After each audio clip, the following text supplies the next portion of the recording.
m'appelle Thomas Mertz et j'ai une agence de communication Confident Sportive. Alors, je réside sur Metz, plus particulièrement dans le quartier de Metz devant les ponts. Je cherchais un covoiturage et j'ai remarqué qu'il n'y avait rien sur Forbach-Metz, en fait, sur cette distance-là. Donc j'ai décidé de créer le groupe Facebook qui a eu un succès auquel je ne m'attendais pas du tout. Et donc c'était plutôt une bonne chose puisque j'ai vu qu'il y avait une demande qui était là et au final ça a servi, donc tant mieux.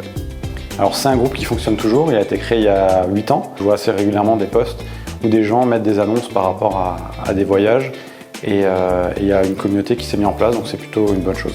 Maintenant on est un peu moins de 200 membres qui sont encore actifs alors que la page a été créée il y a quand même 8 ans. Donc c'est plutôt une bonne chose et ça montre que le covoiturage reste un sujet d'actualité. L'idée c'était de mutualiser et donc c'est à partir de ce moment-là, donc 18-19 ans, que j'ai commencé le covoiturage. Le covoiturage, c'est une manière de faire des trajets à plusieurs pour réduire déjà sa consommation, penser écologique, donc réduire la pollution. Et puis c'est aussi une réduction du coût en termes d'argent. Et puis le dernier point qui est quand même assez bien, c'est de passer un moment convivial aussi avec des personnes qu'on peut rencontrer, donc en termes de sociabilité, c'est plutôt sympa.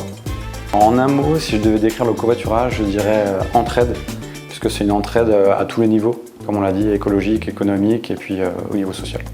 Quand on a un petit problème de voiture par exemple, ou qu'on a une urgence et qu'on a un ami qui va faire du covoiturage ou une personne dans le groupe qui propose ce voyage, c'est toujours un plus en fait. Donc c'est de l'entraide et l'entraide, qu'elle soit au niveau social, là elle peut être dans le covoiturage. Donc tout simplement, c'est la même chose que dans la vraie vie. Sur les grandes distances, j'utilise par exemple des applications, plateformes comme Blablacar, qui est très bien faite et qui sert aussi dans les deux sens, quand on roule mais aussi quand on cherche un trajet. Et sinon, si je vais à un endroit par exemple et je sais qu'une amie par exemple va aussi y aller, autant mutualiser, on y va ensemble. C'est mathématique, moins il y aura de voitures, entre guillemets, donc moins de trajets et aussi moins de pollution. Ça à la portée de tous, il faut se lancer dans le covoiturage, tester et vous verrez, vous l'approuverez.